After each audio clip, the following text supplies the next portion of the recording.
Good morning, students. In this video, you're going to learn about Unit 2 Electric and Magnetic Fields. And this video is completely about introduction. మీరు ఈ వీడియోలో విద్యుత్ మరియు అయస్కాంత క్షేత్రాల గురించి చదువుతున్నారు.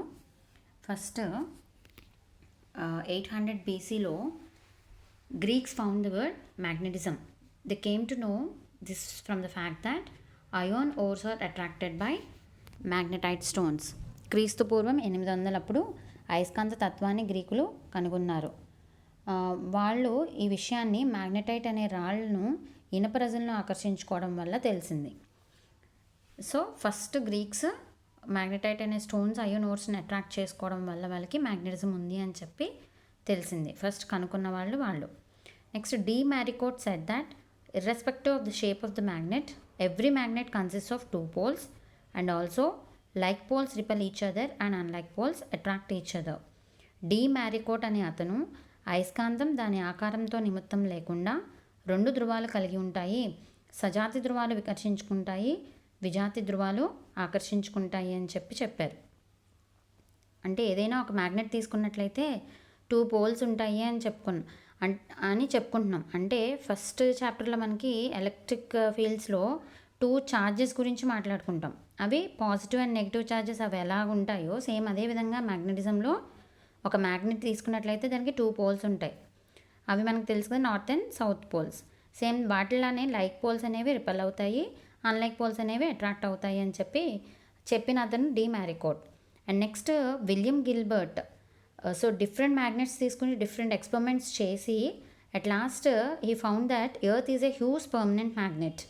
విలియం గిల్బర్ట్ అనే అతను అనేక అయస్కాంతాలతో అనేక ప్రయోగాలు చేసి ఆఖరికి భూమి అనేది ఒక పెద్ద శాశ్వత అయస్కాంతము అని చెప్పాడు. సో 1819లో హన్స్ క్రిస్టియన్ ఆర్స్టెడ్ అనే అతను కరెంట్ క్యారింగ్ కండక్టర్తో ఎక్స్పెరిమెంట్ చేస్తూ ఉన్నప్పుడు పక్కనున్న కాంపస్ నీడిల్లో డిఫ్లెక్షన్ వస్తుంది. సో అంటే ఎలక్ట్రిక్ ఫీల్డ్తో పాటు మ్యాగ్నెటిక్ ఫీల్డ్ ప్రొడ్యూస్ అవుతుంది అని చెప్పి ఫస్ట్ కనిపెట్టిన అతను హార్స్టెడ్. విద్యుత్ ప్రవహిస్తున్న వాహకంతో ప్రయోగం చేస్తున్నప్పుడు పక్కనున్న దిక్సూచిలో అపవర్తనం చెందటం వల్ల విద్యుత్ క్షేత్రంతో పాటు అయస్కాంత క్షేత్రం కూడా ఏర్పడుతుంది అని చెప్పి హార్స్టెడ్ అనే అతను కనిపెట్టాడు. తర్వాత ఆంపియర్ అనే అతను 2 కరెంట్ క్యారింగ్ వైర్స్ మధ్యన మ్యాగ్నెటిక్ ఫోర్స్ ఉంటుంది అండ్ వాటికి సంబంధించి లాస్ అనేవి ఆంపియర్ డిరైవ్ చేశాడు. 2 విద్యుత్ ప్రవహిస్తున్న తీగల మధ్యనున్న అయస్కాంత బలానికి సూత్రాలను ఆంపియర్ రాబట్టాడు. And next Michael Faraday and Joseph Henry separately said the relation between electric charges and magnetism. The difference is that electric charges can be separated as positive and negative, but magnetic poles cannot be separated. Michael Faraday మరియు Joseph henry విడివిడిగా విద్యుత్ ఆవేశాలు మరియు అయస్కాంత తత్వం గురించి చెప్పారు. వాటి మధ్య తేడా ఏంటంటే విద్యుత్ ఆవేశాలు అనేవి ధన మరియు రుణ ఆవేశాలుగా విడదీయవచ్చు, కానీ అయస్కాంత ధృవాలను విడదీయలేము అని చెప్పారు. So by knowing all these also, still we are in a confusion that where this magnetism came from. So పై విషయాలన్నీ తెలుసుకోవడం మనకి అయస్కాంత తత్వం అనేది ఎలా వస్తుంది అనేది ప్రశ్న. So after several experiments we came to know that when charges are stationary they produce electric fields, but moving charges produce magnetic field addition to electric field. So stationary charges వల్ల ఎలక్ట్రిక్ ఫీల్డ్ ప్రొడ్యూస్ అవుతుంది అని చెప్పి different experiments తర్వాత తెలిసింది. అలాగే moving charges వల్ల electric ఫీల్డ్తో పాటు మ్యాగ్నెటిక్ ఫీల్డ్ కూడా ప్రొడ్యూస్ అవుతుంది అని చెప్పి డిఫరెంట్ ఎక్స్పెరిమెంట్స్ వల్ల తెలిసింది. సో ఈ పర్మనెంట్ మ్యాగ్నెట్స్లో ఈ ఛార్జెస్ అనేవి ఎక్కడి నుంచి ఏర్పడతాయి? ఈ పర్మనెంట్ మ్యాగ్నెట్స్లో మనకి ఈ ఛార్జెస్ అనేవి ఐరన్లో ఉన్న మాలిక్యూల్స్లో ఉన్న ఎలక్ట్రాన్స్ అనేవి కారణమవుతాయి అని చెప్పి తెలిసింది. అలాగే ఎలక్ట్రోమాగ్నెట్స్లో ఈ ఛార్జెస్ అనేవి ఎక్కడ ఏర్పడతాయి అంటే ఎలక్ట్రోమాగ్నెట్స్ చుట్టూ ఉన్న వైర్స్లో ఉన్న డ్రిఫ్ట్ ఎలక్ట్రాన్స్ అనేవి దీనికి కారణమవుతాయి అని చెప్పి తెలిసింది. అనేక ప్రయోగాల తర్వాత కదలలేని ఆవేశాల వల్ల విద్యుత్ క్షేత్రం ఏర్పడుతుంది మరియు కదిలే ఆవేశాల వల్ల విద్యుత్ క్షేత్రంతో పాటు అయస్కాంత క్షేత్రం ఏర్పడుతుంది అని తెలిసింది. మరి శాశ్వత అయస్కాంతాలతో ఈ ఆవేశాలు అనేవి ఎక్కడ ఏర్పడతాయి అంటే ఇనుములోని అణువుల్లోని ఎలక్ట్రాన్లు అనేవి ఈ శాశ్వత అయస్కాంతాల్లో ఆవేశాలు అనేవి దానికి కారణమవుతాయి. మరియు విద్యుత్ అయస్కాంతాల్లో ఈ ఆవేశాలు అనేవి ఎలా ఏర్పడతాయి అంటే, ఆ విద్యుత్ అయస్కాంతాల చుట్టూ ఉన్న తీగల్లోని ఎలక్ట్రాన్ల అపసరణం చెందడం వల్ల ఈ ఆవేశాలు అనేవి ఏర్పడతాయి అని చెప్పి తెలిసింది. సో ఈ అన్నిటి వల్ల మనకి ఫైనల్గా ఏం తెలిసింది అంటే, moving charges or current carrying wires అనేవి మ్యాగ్నెటిక్ ఫీల్డ్ని ప్రొడ్యూస్ చేస్తాయి. అలాగే ఈ moving charges or current carrying wires అనేవి మ్యాగ్నెటిక్ ఫీల్డ్లో పెడితే కనుక మ్యాగ్నెటిక్ ఫోర్స్ అనేది డెవలప్ అవుతుంది అని చెప్పి తెలిసింది. కదిలే ఆవేశాల వల్ల లేదా విద్యుత్ ప్రవహిస్తున్న తీగ వల్ల మనకి అయస్కాంత క్షేత్రం ఏర్పడుతుంది. అలాగే కదిలే ఆవేశాలు లేదా విద్యుత్ ప్రవహిస్తున్న తీగలను అయస్కాంత క్షేత్రంలో పెడితే కనుక అయస్కాంత బలం ఏర్పడుతుంది అని చెప్పి తెలిసింది. అండ్ ఇందులో కొన్ని డెఫినేషన్స్ తెలుసుకుంటాము. First Coulomb's law. దాని స్టేట్మెంట్ ఏంటి అంటే, the force of attraction or repulsion between two poles is directly proportional to product of pole strengths and inversely proportional to square of the distance between them. So same electric ఫీల్డ్స్లో ఎలా అయితే కులూమ్స్లో define చేసుకుంటామో same అదే విధంగా, కాకపోతే అక్కడ ఏంటంటే charges మధ్య డెవలప్ అయిన force of attraction or repulsion చెప్పుకుంటాము. ఇక్కడేమో పోల్స్ వల్ల డెవలప్ అయిన, అంటే ఒక మ్యాగ్నెట్ తీసుకున్నట్లయితే అందులో 2 పోల్స్ ఉంటాయి కాబట్టి ఆ 2 పోల్స్ మధ్యన డెవలప్ అయిన అట్రాక్షన్ ఆర్ రిపల్షన్ అనేది ఆ పోల్ స్ట్రెంత్కి డైరెక్ట్లీ ప్రపోర్షనల్గా ఉంటుంది. అండ్ స్క్వేర్ ఆఫ్ డిస్టెన్స్కి ఇన్వర్స్లీ ప్రపోర్షనల్గా ఉంటుంది అని చెప్తాం. ఫస్ట్ స్టేట్మెంట్ ఏంటి అంటే, ఆ పోల్స్ అనేవి పోల్స్ దేనికి డైరెక్ట్లీ ప్రపోర్షనల్గా ఉంటాయి? పోల్ స్ట్రెంత్స్కి డైరెక్ట్లీ ప్రపోర్షనల్గా ఉంటాయి. అంటే ఇక్కడ ఫస్ట్ పోల్ యొక్క స్ట్రెంత్ M1 అనుకుంటున్నాము, అలాగే సెకండ్ పోల్ యొక్క స్ట్రెంత్ M2 అనుకుంటున్నాం. కాబట్టి ఆ స్ట్రెంత్స్కి డైరెక్ట్లీ ప్రపోర్షనల్గా ఉంటాయి కాబట్టి F is proportional to M1 M2 అవుతుంది. అలాగే ఆ 2 మ్యాగ్నెట్ ఆ పోల్స్ మధ్యన కొంత డిస్టెన్స్ ఉన్నట్లయితే కనుక ఆ డిస్టెన్స్ స్క్వేర్కి ఇన్వర్స్లీ ప్రపోర్షనల్గా ఉంటుంది. ఇన్ టోటల్గా F is proportional to M1 M2 and 2 equations రాసుకుంటే కనుక F is proportional to M1 M2 by R² అవుతుంది. ఆ ప్రపోర్షనాలిటీ కాన్స్టెంట్ని μ0/4π అంటున్నాము. μ0 value 4π × 10⁻⁷ henry per metre. And μ0 అనేది ఇక్కడ పర్మియబిలిటీ ఆఫ్ ఫ్రీ స్పేస్ అవుతుంది. 2 ధ్రువాల మధ్యనున్న ఆకర్షణ లేదంటే వికర్షణ బలం అనేది ధ్రువసత్వాల లబ్ధానికి అనులోమానుపాతంలోనూ మరియు దూర వర్గానికి విలోమానుపాతంలోనూ ఉంటుంది. అంటే ఒక అయస్కాంతాన్ని తీసుకున్నట్లయితే దానికి ఉత్తర మరియు దక్షిణ ధ్రువాలు ఉంటాయి కదా, వీటి మధ్యనున్న అంటే ఈ ధ్రువాల యొక్క సత్వాలు యొక్క లబ్ధం అది F is proportional to M1 M2 అనుకుంటున్నాము. అంటే ఈ ధ్రువం యొక్క సత్వం M1 అనుకుంటున్నాము, ఈ ధ్రువం యొక్క సత్వం M2 అనుకుంటున్నాము. సో దానికి అనులోమానుపాతంలో ఉంటుంది. అలాగే ఈ 2 ధ్రువాలు R దూరంలో ఉన్నట్లయితే కనుక ఆ దూర వర్గానికి విలోమానుపాతంలో ఉంటుంది. సో కులూమ్స్ నియమం ఏమవుతుందంటే F is proportional to M1 M2 by R². ఆ అనులోమానుపాత స్థిరాంకం తీసేస్తే కనుక F is equal to μ0/4π M1 M2 by R². μ0 విలువ 4π × 10⁻⁷ henry per metre. And next same electric field లాగా మ్యాగ్నెటిక్ ఫీల్డ్ని డిఫైన్ చేసుకుంటున్నాం. సో ఎలా డిఫైన్ చేస్తాము అంటే, the space around the magnet up to which its effect is felt is called magnetic field.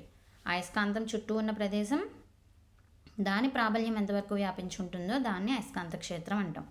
So మనకి electric field కన్నా కూడా మనం మ్యాగ్నెటిక్ ఫీల్డ్ని డైరెక్ట్గా అంటే అది ఎక్స్పీరియన్స్ చేయొచ్చు.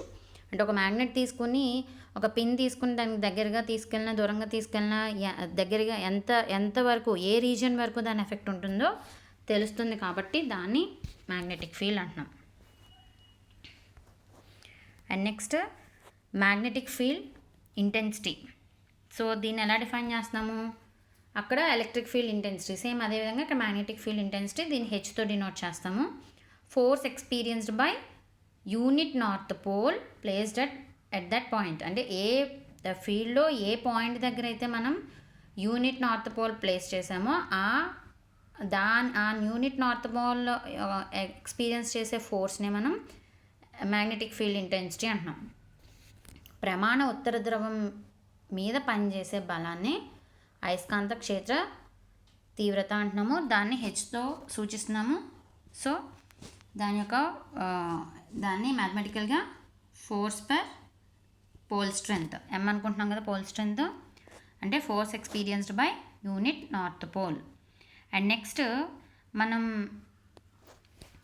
అందులో ఎలక్ట్రిక్ ఫీల్డ్లో ఎలక్ట్రిక్ లైన్స్ ఆఫ్ ఫోర్స్ అని ఉంటాయి కదా, సేమ్ ఇమాజినరీ లైన్స్, సేమ్ అవి ఇక్కడ మనం లైన్స్ ఆఫ్ ఇండక్షన్ అంటాం.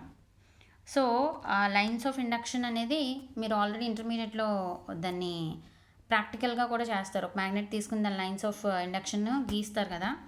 సో దాని యొక్క properties, the tangent drawn on the lines of induction gives the direction of field at that point. అంటే ఒక లైన్ ఆఫ్ ఇండక్షన్ మీద ఒక పాయింట్ దగ్గర మనం టాంజెంట్ కనుక గీసినట్లయితే అప్పుడు అక్కడ ఉన్న ఫీల్డ్ డైరెక్షన్ అది రిప్రజెంట్ చేస్తుంది. అంటే ఫర్ ఎగ్జాంపుల్ ఇది మ్యాగ్నెటిక్ లైన్స్ ఆఫ్ ఫోర్స్ అయితే కనుక, లైన్స్ ఆఫ్ ఇండక్షన్ అయితే దాని మీద ఒక టాంజెంట్ గీసినట్లయితే ఆ టాంజెంట్ అనేది మనకి ఫీల్డ్ డైరెక్షన్ రిప్రజెంట్ చేస్తుంది. అంటే ఏ పాయింట్ దగ్గర అయితే మనం తీసుకున్నామో ఆ పాయింట్ దగ్గర. ప్రేరణ రేఖల మీద గీసిన స్పర్శరేఖ ఆ బిందువు వద్ద క్షేత్ర దిశను తెలియజేస్తుంది. అలాగే number of lines of induction per unit area is equal to magnetic induction B. ప్రమాణ వైశాల్యానికి గల ప్రేరణ రేఖల సంఖ్య అనేది అయస్కాంత ప్రేరణకి సమానంగా ఉంటుంది. అంటే ఈ లైన్స్ ఆఫ్ ఇండక్షన్ అనేవి యూనిట్ ఏరియాకి తీసుకున్నట్లయితే అవి మ్యాగ్నెటిక్ ఇండక్షన్కి ఈక్వల్ అవుతుంది. And next magnetic induction. So దీనికి ఒక పాయింట్ పి దగ్గర, అంటే ఒక టెస్ట్ ఛార్జ్ Q0 తీసుకున్నట్లయితే అది ఆ పాయింట్ దగ్గర నుంచి v వెలాసిటీ కనుక ట్రావెల్ చేస్తే కనుక దాని మీద సైడ్ వే డిఫ్లెక్షన్ ఫోర్స్ కనుక యాక్ట్ చేస్తే అప్పుడు మ్యాగ్నెటిక్ ఫీల్డ్ అనేది ఏర్పడుతుంది. దాన్నే ఆ వెక్టార్ క్వాంటిటీనే మ్యాగ్నెటిక్ ఇండక్షన్ అంటాం. సో ఒక పాయింట్ పి దగ్గర ఒక టెస్ట్ ఛార్జ్ Q0 తీసుకుంటున్నాము. అది ఆ పాయింట్ పి దగ్గర నుంచి డైరెక్షన్లో v వెలాసిటీతో ట్రావెల్ చేస్తున్నప్పుడు దాని మీద సైడ్ వే డిఫ్రాక్షన్ ఫోర్స్ అనేది యాక్ట్ చేస్తే కనుక ఆ పాయింట్ దగ్గర వెక్టార్ క్వాంటిటీ అంటే మ్యాగ్నెటిక్ ఫీల్డ్ అనేది యాక్ట్ చేస్తుంది. ఆ వెక్టార్ క్వాంటిటీనే మనం మ్యాగ్నెటిక్ ఇండక్షన్ అంటాము. దాన్ని మ్యాథమెటికల్గా ఎలా రాసుకుంటాము అంటే F is equal to Q0 V cross B or B is equal to F by Q0 V. దీని units weber per metre square అంటాము, లేదా దాన్ని టెస్లా అని కూడా అంటాం. అయస్కాంత ప్రేరణ అంటే ఒక P అనే బిందువు నుండి ఒక Q0 అనే శోధన విద్యుత్ ఆవేశం తీసుకుంటే కనుక అది V వేగంతో కనుక ప్రయాణిస్తే కనుక దాని మీద సైడ్ వే డిఫ్లెక్షన్ ఫోర్స్ అనేది ఏర్పడితే అప్పుడు ఆ బిందువు దగ్గర ఒక అయస్కాంత క్షేత్రం B అనేది పనిచేస్తుంది. ఆ సదిశనే మనం అయస్కాంత ప్రేరణ అంటున్నాం. దాన్ని మ్యాథమెటికల్గా ఇలా రాస్తాం. F is equal to Q0 V cross B. Q0 అంటే టెస్ట్ ఛార్జ్, V అంటే వెలాసిటీ, B అంటే magnetic induction or magnetic induction is equal to F by Q0 V. And next Lorentz force. అది force acting on the particle moving in electromagnetic fields. Electromagnetic ఫీల్డ్స్లో తిరిగే particle మీద act చేసే ఫోర్స్ని మనం Lorenz force అంటాం. విద్యుత్ మరియు అయస్కాంత క్షేత్రాల్లో కదిలే కణం మీద పనిచేసే బలాన్ని మనం లారెంజ్ బలము అంటాము. సో మనకి ఎలక్ట్రిక్ ఫీల్డ్లో యాక్ట్ చేసే ఫోర్స్ని ఇంటెన్సిటీ ఆఫ్ ఎలక్ట్రిక్ ఫీల్డ్ ప్రకారం ఎలా రాస్తున్నాము? E is equal to F by Q0. దాని నుంచి F ఈజ్ ఈక్వల్ టు ఎలా రాసుకోవచ్చు? EQ0 కదా. సో ఎలక్ట్రిక్ ఫీల్డ్లో ఛార్జ్ మీద యాక్ట్ చేసే ఫోర్స్ ఏమవుతుంది? EQ0 అవుతుంది. అలాగే ఇందాక మనం మాట్లాడుకున్నాం కదా, మ్యాగ్నెటిక్ ఫీల్డ్లో యాక్ట్ చేసే ఫోర్స్ ఏమో ఇది అవుతుంది. సో ఈ రెండింటిని కలిపితే మనం దాన్ని లారెంజ్ ఫోర్స్ అంటున్నాం. అది ఎంత అంటే అందులోంచి Q0 కామన్గా ఉంది కాబట్టి Q0 కామన్ తీసేస్తే Q0 into E plus B cross B. దీన్నే లారెంజ్ ఫోర్స్ అంటాం. నెక్స్ట్ సేమ్ ఎలక్ట్రిక్ డైపోల్ లాగా మ్యాగ్నెటిక్ డైపోల్ కూడా డిఫైన్ చేస్తాము. అదేంటంటే 2 ఈక్వల్ అండ్ ఆపోజిట్ పోల్స్ కొంత డిస్టెన్స్లో కనుక పెడితే కనుక దాన్ని మ్యాగ్నెటిక్ డైపోల్ అంటే ఒక మ్యాగ్నెట్ ఇట్ సెల్ఫ్, ప్రతి మ్యాగ్నెట్కి ఒక మ్యాగ్నెటిక్ డైపోల్ ఉంటుంది. ఎందుకని? ఒక నార్త్ పోల్ ఒక సౌత్ పోల్ ఉంటుంది కదా, ఆ రెండు ఎప్పుడు కొంత డిస్టెన్స్లో ఉంటాయి కాబట్టి సో ఇది ఒక డైపోల్ అని చెప్తాం. రెండు సమాన మరియు వ్యతిరేక ధృవాలు కొంత దూరంలో ఉన్నట్లయితే కనుక దాన్ని అయస్కాంత ద్విధ్రువం అంటాం. సో దీనికి ఒక డైపోల్ మొమెంట్ ఉంటుంది కదా, దాన్ని ఎలా డిఫైన్ చేస్తాము అంటే product of pole strength and distance between the magnets. ఈ పోల్స్ యొక్క స్ట్రెంగ్త్ మనం ఇందాక మాట్లాడుకున్నప్పుడు ఏమనుకున్నాము, ఒక్కొక్క పోల్ యొక్క స్ట్రెంగ్త్ m అనుకుంటున్నాం కదా, అండ్ ఈ 2 మ్యాగ్నెట్స్ యొక్క డిస్టెన్స్ l అనుకుంటున్నాం. సో ఇక్కడ డైపోల్ మూమెంట్ని క్యాపిటల్ Mతో డినోట్ చేస్తున్నాం. ఏమవుతుంది, product of pole strength into length of the magnet. So m into l. అంటే ఒక అయస్కాంతాన్ని తీసుకున్నప్పుడు అయస్కాంతం ఎప్పుడు ఎలా ఉంటాయి, ఒక ఉత్తర ధ్రువం దక్షిణ ధ్రువం కొంత దూరంలో ఉన్నట్లయితే ఎప్పుడు ఉంటుంది. సో వాటి యొక్క దూరం l అనుకుని ఆ ఒక్కొక్క ధ్రువం యొక్క సత్వం m అనుకుంటే కనుక దీని యొక్క లబ్ధం అంటే ధ్రువ సత్వం మరియు వాటి మధ్యనున్న దూరం, అయస్కాంతం యొక్క పొడవు లేదంటే ఆ ధ్రువాల మధ్యనున్న దూరం, ఆ యొక్క లబ్ధాన్ని మనం అయస్కాంత ద్విధ్రువ భ్రామకము అంటున్నాం. దాన్ని క్యాపిటల్ Mతో సూచిస్తున్నాం. Next intensity of magnetization. దాన్ని ఎలా డిఫైన్ చేస్తాము అంటే dipole moment per unit volume. So dipole moment అంటే ఇందాక చెప్పుకున్నాం కదా, అంటే ఇంటెన్సిటీ ఆఫ్ మ్యాగ్నటైజేషన్ ఎలా డినోట్ చేస్తాం, ఐతో డినోట్ చేస్తాం. డైపోల్ మూమెంట్ అంటే ఇందాక చెప్పుకున్నాం కదా m బై వాల్యూమ్ కదా. m అంటే ఏంటి, capital M, small m into l అంటే pole strength into length by volume ఏమవుతుంది, area into length. So length cancel అయిపోతే pole strength per area. So intensity of magnetization అనేది న్యూమరికల్గా పోల్ స్ట్రెంగ్త్ పర్ ఏరియాకి equal అవుతుంది. దాన్ని ఎలా డిఫైన్ చేస్తాము అంటే dipole moment per unit volume. ప్రమాణ ఘనపరిమాణానికి గల ద్విధ్రువ భ్రామకాన్ని మనం అయస్కాంతీకరణ తీవ్రత అంటాము. దాన్ని ఐతో సూచిస్తాము. సో ద్విధ్రువ భ్రామకానికి మరియు ఘనపరిమాణానికి మరియు నిష్పత్తినే మనం అయస్కాంతీకరణ తీవ్రత అంటున్నాం. సో మనం ఇందాక మాట్లాడుకున్నప్పుడు ద్విధ్రువ భ్రామకం ఏమవుతుంది, సత్వం మరియు దూర లబ్ధాన్ని మనం అయస్కాంత ద్విధ్రువ భ్రామకం అంటున్నాం. కాబట్టి ml బై ఘనపరిమాణం వైశాల్యం ఇంటూ పొడవు. సో ఎల్ క్యాన్సిల్ అయిపోతే మనకి సత్వం మరియు వైశాల్యం గల నిష్పత్తిని మనం అయస్కాంతీకరణ తీవ్రత అంటున్నాం.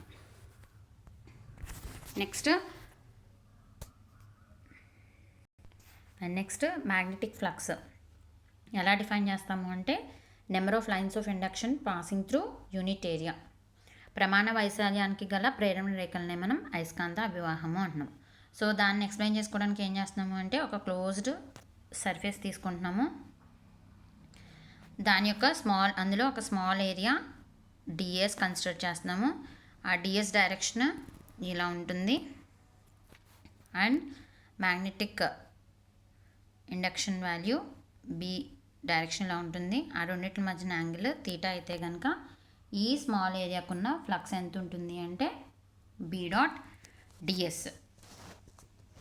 సో మొత్తం సర్ఫేస్ అంతటికి కావాలి అంటే కనుక ఇంటిగ్రేట్ చేస్తాం. సర్ఫేస్ యొక్క ఏరియా ఏ అనుకుంటే కనుక 5b = ba అవుతుంది. ఏం చేసాము, ఒక క్లోజ్డ్ సర్ఫేస్ కన్సిడర్ చేసాము. ఆ సర్ఫేస్ యొక్క ఏరియా ఏ అనుకుంటున్నాము, దాంట్లో ఒక స్మాల్ ఏరియా కన్సిడర్ చేసాము. ఆ స్మాల్ ఏరియా ఎంత అనుకుంటున్నాము, ds అనుకుంటున్నాము. దాని డైరెక్షన్ ఇలా ఉంటుంది అనుకుంటున్నాము. అలాగే అక్కడ ఏర్పడిన మ్యాగ్నెటిక్ ఇండక్షన్ వాల్యూ b అవుతుంది. అండ్ ఆ రెండిట్ల యాంగిల్ తీటా అయితే కనుక ఈ స్మాల్ ఏరియాకున్న ఫ్లక్స్ ఎంత అవుతుంది అంటే b.ds అవుతుంది. ఆర్ మొత్తం కంప్లీట్ ఏరియా అంతటికీ కావాలి అంటే కనుక ఇంటిగ్రేట్ చేస్తాము. 5b = b integral of ds. Or ఆ సర్ఫేస్ యొక్క ఏరియా కనుక s అయితే a అయితే కనుక b × a అవుతుంది.